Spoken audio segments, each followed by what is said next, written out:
8 Pillars of Prosperity by James Allen. Prosperity rests upon a moral foundation.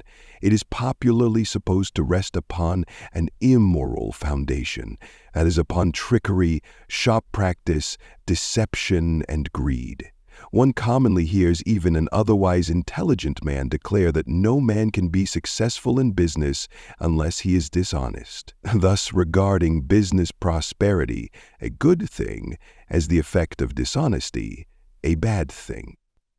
Such a statement is superficial and thoughtless, and reveals a total lack of knowledge of moral causation, as well as a very limited grasp of the facts of life.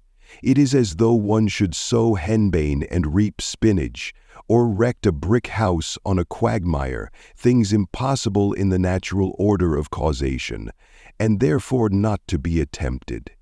The spiritual or moral order of causation is not different in principle, but only in nature. The same law obtains in things unseen, in thoughts and deeds, as in things seen, in natural phenomena. Man sees the processes in natural objects and acts in accordance with them, but not seeing the spiritual processes, he imagines that they do not obtain, and so he does not act in harmony with them. Yet these spiritual processes are just as simple and just as sure as the natural processes. They are indeed the same natural modes manifesting in the world of mind.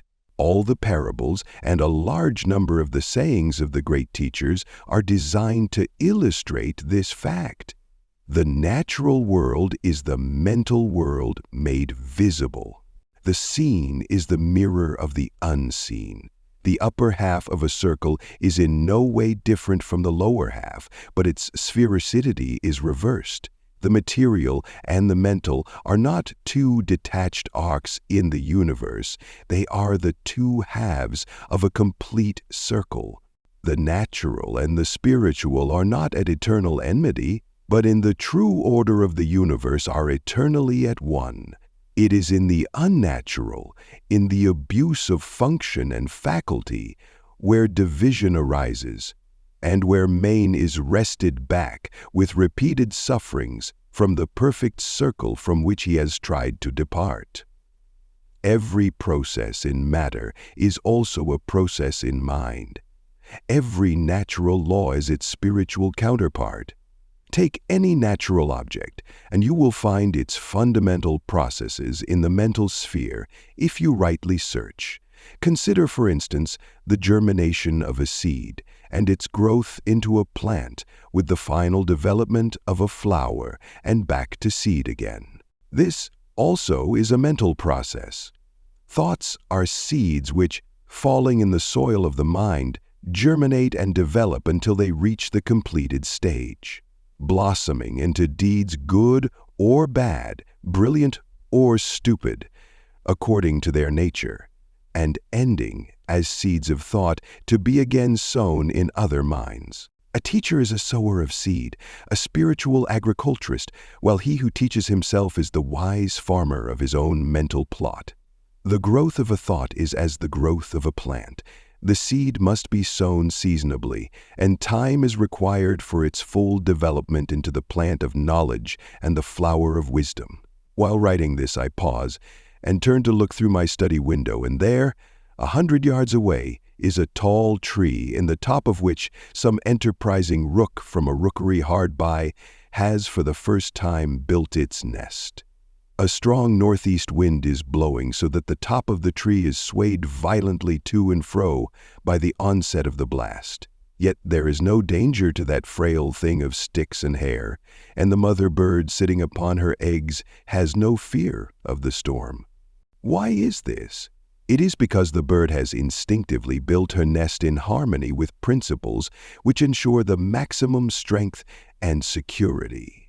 First, a fork is chosen as the foundation for the nest, and not a space between two separate branches, so that, however great may be the swaying of the treetop, the position of the nest is not altered, nor its structure disturbed. Then the nest is built on a circular plan so as to offer the greatest resistance to any external pressure, as well as to obtain more perfect compactness within, in accordance with its purpose. And so, however the tempest may rage, the birds rest in comfort and security.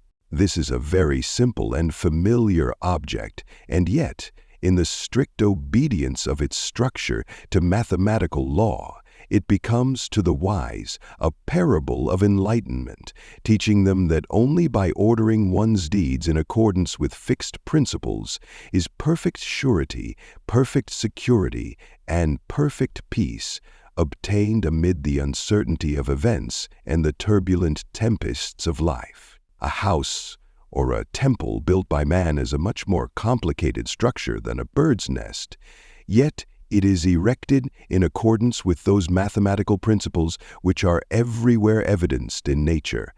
And here is seen how man, in material things, obeys universal principles. He never attempts to put up a building in defiance of geometrical proportions, for he knows that such a building would be unsafe and that the first storm would in all probability level it to the ground, if, indeed, it did not fall about his ears during the process of erection. Man in his material building scrupulously obeys the fixed principles of circle, square, and angle, and, aided by rule, plumb line, and compasses, he raises a structure which will resist the fiercest storms and afford him a secure shelter and safe protection. All this is very simple, the reader may say. Yes, it is simple because it is true and perfect.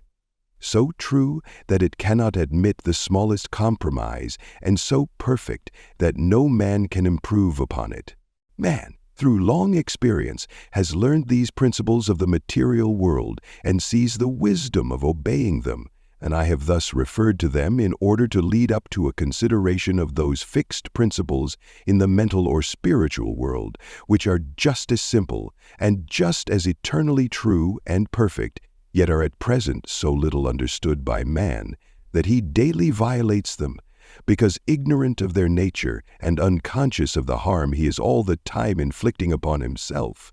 In mind as in matter, in thoughts as in things, in deeds as in natural processes, there is a fixed foundation of law which, if consciously or ignorantly ignored, leads to disaster and defeat.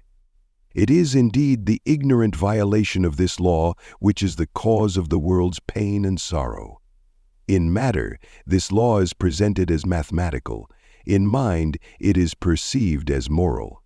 But the mathematical and the moral are not separate and opposed. They are but two aspects of a united whole. The fixed principles of mathematics, to which all matter is subject, are the body of which the spirit is ethical, while the eternal principles of morality are mathematical truisms operating in the universe of mind.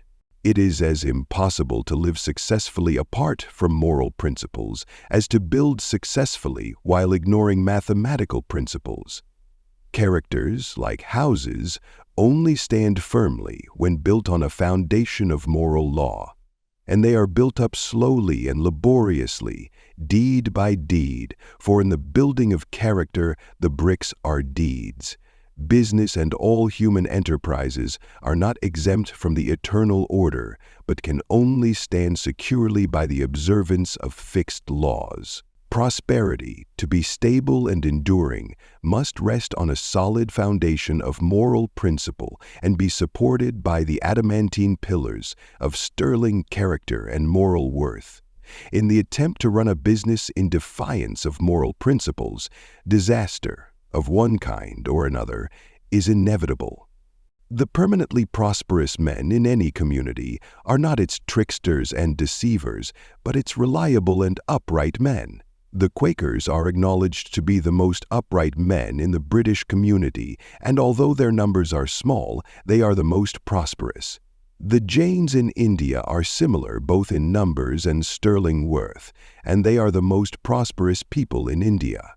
Men speak of building up a business. And indeed, a business is as much a building as is a brick house or a stone church, albeit the process of building is a mental one. Prosperity, like a house, is a roof over a man's head, affording him protection and comfort. A roof presupposes a support, and a support necessitates a foundation. The roof of prosperity, then, is supported by the following 8 pillars, which are cemented in a foundation of moral consistency. 1. Energy. 2. Economy. 3. Integrity. 4. Systems 5. Sympathy 6. Sincerity 8. A business built up on the faultless practice of all these principles would be so firm and enduring as to be invincible. Nothing could injure it, nothing could undermine its prosperity, nothing could interrupt its success or bring it to the ground.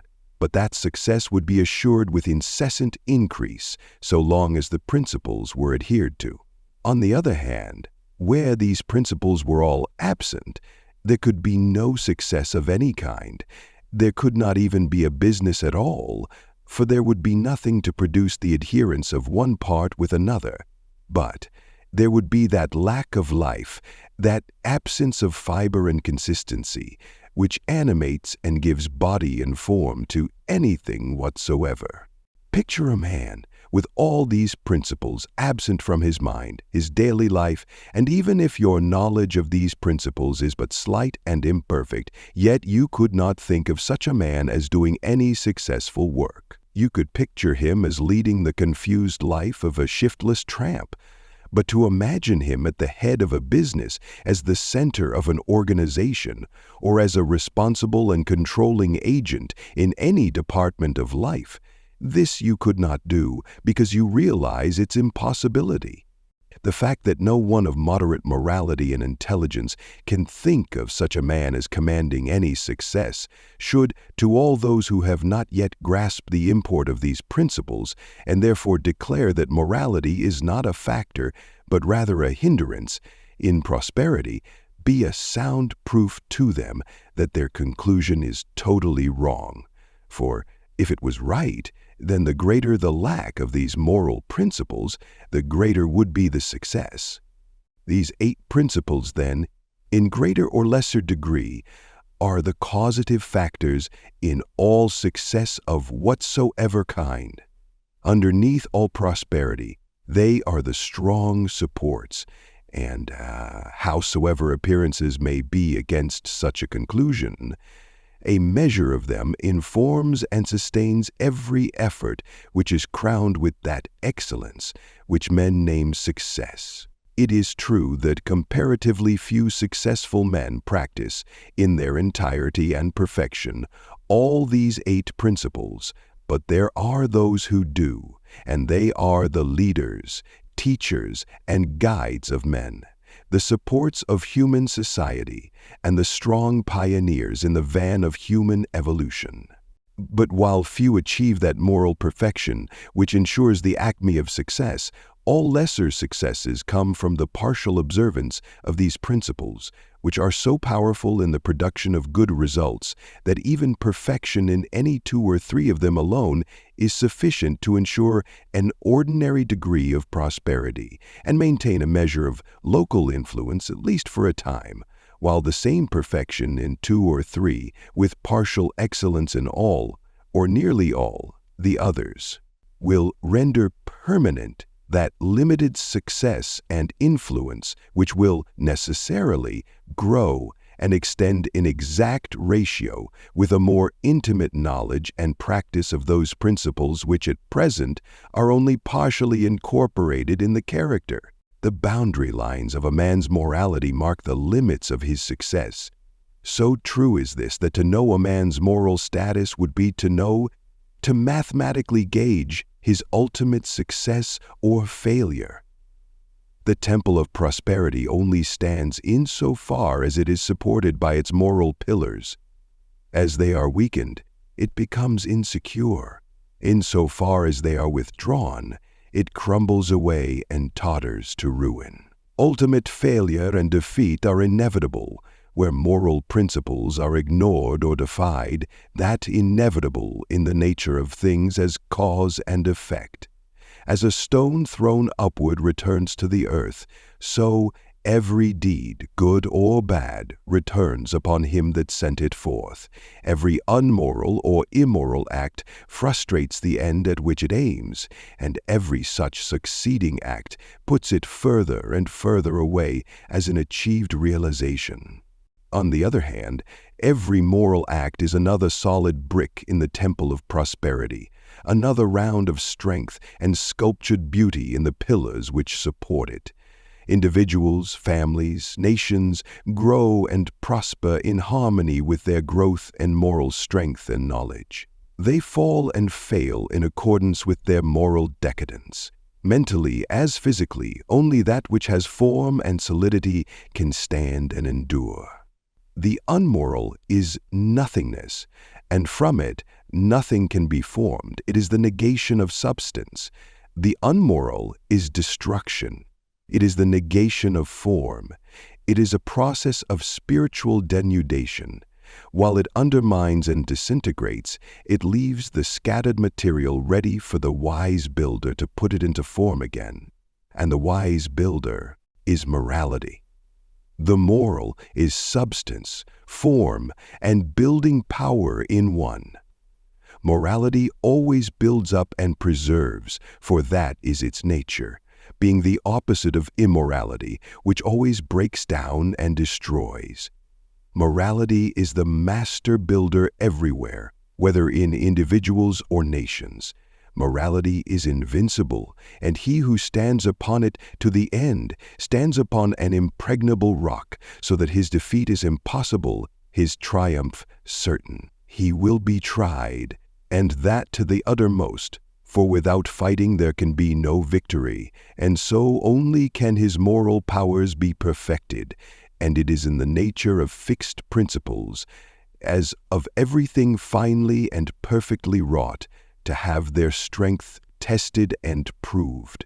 The steel bars, which are to perform the strongest and best uses in the world, must be subjected to a severe strain by the ironmaster as a test of their texture and efficiency before they are sent from his foundry. The brickmaker throws aside the bricks which have given way under the severe heat. So he who is to be greatly and permanently successful will pass through the strain of adverse circumstances and the fire of temptation with his moral nature not merely not undermined, but strengthened and beautified. He will be like a bar of well-wrought steel, fit for the highest use, and the universe will see, as the ironmaster his finely wrought steel, that the use does not escape him. Immorality is assailable at every point, and he who tries to stand upon it sinks into the morass of desolation. Even while his efforts seem to stand, they are crumbling away. The climax of failure is inevitable. While the immoral man is chuckling over his ill-gotten gains, there is already a hole in his pocket through which his gold is falling. While he who begins with morality, yet deserts it for gain in the hour of trial, is like the brick which breaks on the first application of heat. He is not fit for use, and the universe casts him aside, yet not finally, for he is a being and not a brick. And he can live and learn, can repent and be restored. Moral force is the life of all success and the sustaining element in all prosperity. But there are various kinds of success, and it is frequently necessary that a man should fail in one direction that he may reach up to a greater and more far-reaching success. If, for instance, a literary, artistic, or spiritual genius should begin by trying to make money, it may be, and often is, to his advantage and the betterment of his genius that he should fail therein, so that he may achieve that more sublime success wherein lies his real power. Many a millionaire would doubtless be willing to barter his millions for the literary success of a Shakespeare or the spiritual success of a Buddha, and would thereby consider that he had made a good bargain. Exceptional spiritual success is rarely accompanied with riches, yet financial success cannot in any way compare with it in greatness and grandeur. But I am not in this book dealing with the success of the saint or spiritual genius, but with that success which concerns the welfare, well-being, and happiness of the broadly average man and woman. In a word, with the prosperity which, while being more or less connected with money, being present and temporal, yet is not confined thereto, but extends to and embraces all human activities, and which particularly relates to that harmony of the individual with his circumstances, which produces that satisfaction called happiness, and that comfort known as prosperity. To the achievement of this end, so desirable to the mass of mankind, let us now see how the 8 principles operate, how the roof of prosperity is raised and made secure upon the pillars by which it is supported. First pillar, energy. Energy is the working power in all achievement. Inert coal it converts into fire, and water it transmutes into steam. It vivifies and intensifies the commonest talent until it approaches to genius, and when it touches the mind of the dullard, it turns into a living fire, that which before was sleeping in inertia. Energy is a moral virtue, its opposing vice being laziness. As a virtue, it can be cultivated, and the lazy man can become energetic by forcibly arousing himself to exertion. Compared with the energetic man, the lazy man is not half alive. Even while the latter is talking about the difficulty of doing a thing, the former is doing it. The active man has done a considerable amount of work before the lazy man has roused himself from sleep. While the lazy man is waiting for an opportunity, the active man has gone out and met and utilized half a dozen opportunities. He does things while the other is rubbing his eyes. Energy is one of the primary forces. Without it, nothing can be accomplished. It is the basic element in all forms of action. The entire universe is a manifestation of tireless, though inscrutable energy. Energy is indeed life, and without it there would be no universe, no life. When a man has ceased to act, when the body lies inert and all the functions have ceased to act, then we say he is dead, and insofar as a man fails to act, he is so far dead. Man, mentally and physically, is framed for action and not for swinish ease. Every muscle of the body being a rebuke to the lazy man. Every bone and nerve is fashioned for resistance. Every function and faculty is there for a legitimate use. All things have their end in action, and all things are perfected in use. This being so, there is no prosperity for the lazy man, no happiness, no refuge, and no rest. For him there is not even the ease which he covets, for he at last becomes a homeless outcast, a troubled, harried, despised man, so that the proverb wisely puts it, that the lazy man does the hardest work, in that, avoiding the systematic labor of skill, he brings upon himself the hardest lot. Yet, energy misapplied is better than no energy at all. This is powerfully put by St. John in the words, "I would have you either hot or cold. If you are lukewarm, I will spew you out of my mouth." The extremes of heat and cold here symbolize the transforming agency of energy in its good and bad aspects. The lukewarm stage is colorless, lifeless, useless. It can scarcely be said to have either virtue or vice, and is merely barren, empty, fruitless. The man who applies his abounding energy to bad ends has, at the very power with which the man strives to acquire his selfish ends, will bring upon him such difficulties, pains, and sorrows that will compel him to learn by experience, and so at last to refashion his base of action. At the right moment, When his mental eyes open to better purposes, he will turn round and cut new and proper channels for the outflow of his power, and will then be just as strong in good as he formerly was in evil. This truth is beautifully crystallized in the old proverb, "The greater the sinner, the great the saint." Energy is power, and without it there will be no accomplishment. There will not even be virtue, for virtue does not only consist of not doing evil, but also primarily of doing good. There are those who try, yet fail through insufficient energy. Their efforts are too feeble to produce positive results. Such are not vicious, and because they never do any deliberate harm, are usually spoken of as good men that fail. But to lack the initiative to do harm is not to be good, it is only to be weak and powerless. He is the truly good man who, having the power to do evil, yet chooses to direct his energies in ways that are good. Without a considerable degree of energy, therefore, there will be no moral power. What good there is will be latent and sleeping. There will be no going forth of good, just as there can be no mechanical motion without the motive power.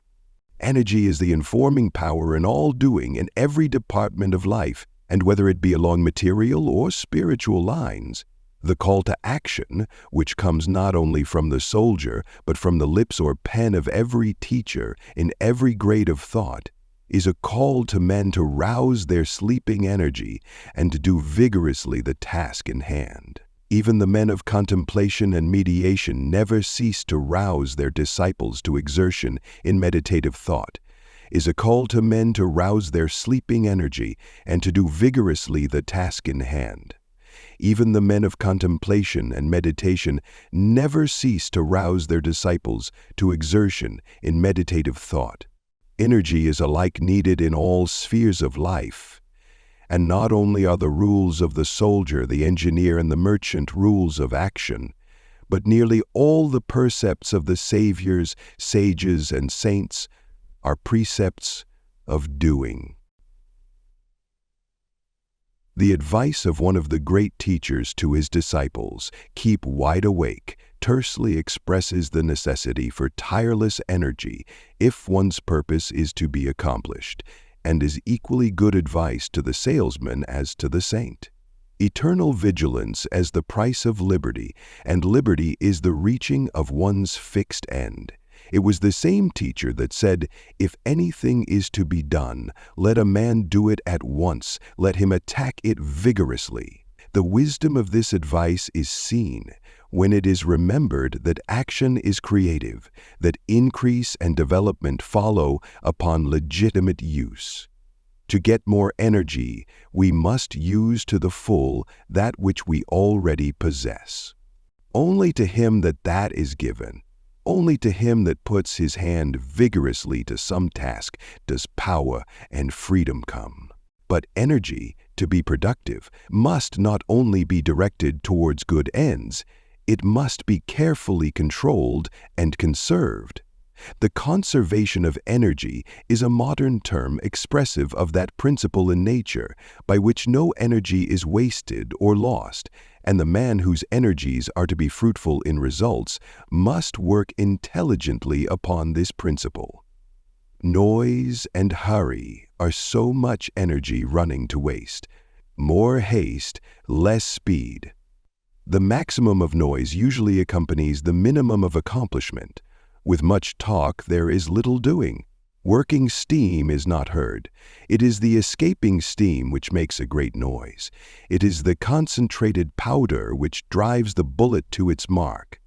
In so far as a man intensifies his energies by conserving them and concentrating them upon the accomplishment of his purpose, just so far does he gain quietness and silence in response and calmness. It is great delusion that noise means power. There is no great baby than the blustering boaster. Physically a man, he is but an infant mentally, and having no strength to anything and no work to show, he tries to make up for it by loudly proclaiming what he has done or could do. Still waters run deep, and great universal forces are inaudible. Where calmness is, there is the greatest power. Calmness is the sure indication of a strong, well-trained, patiently disciplined mind. The calm man knows his business, be sure of it. His words are few, but they tell. His schemes are well planned, and they work true. Like a well-balanced machine, he sees a long way ahead and makes straight for his object.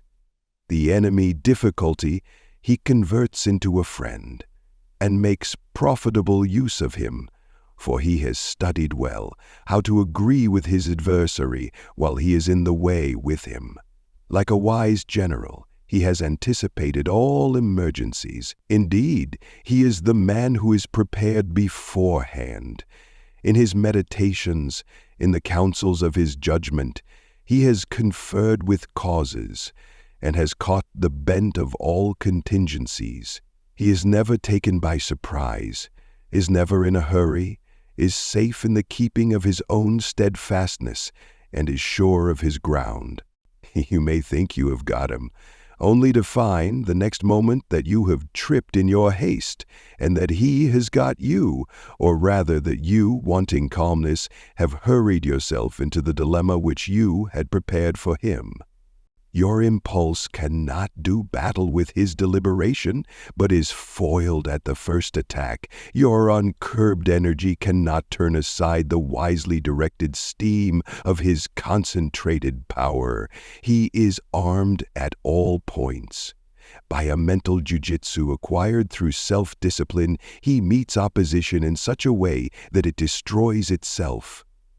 Upbraid him with angry words, and the reproof hidden in his gentle reply searches to the very heart of your folly, and the fire of your anger sinks into the ashes of remorse. Approach him with a vulgar familiarity, and his look at once fills you with shame and brings you back to your senses. As he is prepared for all events, so he is ready for all men, though no men are ready for him. All weaknesses are betrayed in his presence, and he commands by an inherent force which calmness has rendered habitual and unconscious. Calmness, as distinguished from the dead placidity of languor, is the acme of concentrated energy. There is a focused mentality behind it. In agitation and excitement, the mentality is dispersed. It is irresponsible and is without force or weight. The fussy, peevish, irritable man has no influence.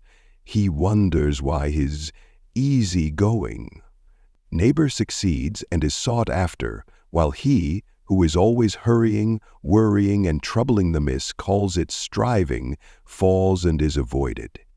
His neighbor, being a calmer man, not more easygoing but more deliberate, gets through more work, does it more skillfully, and is more self-possessed and manly.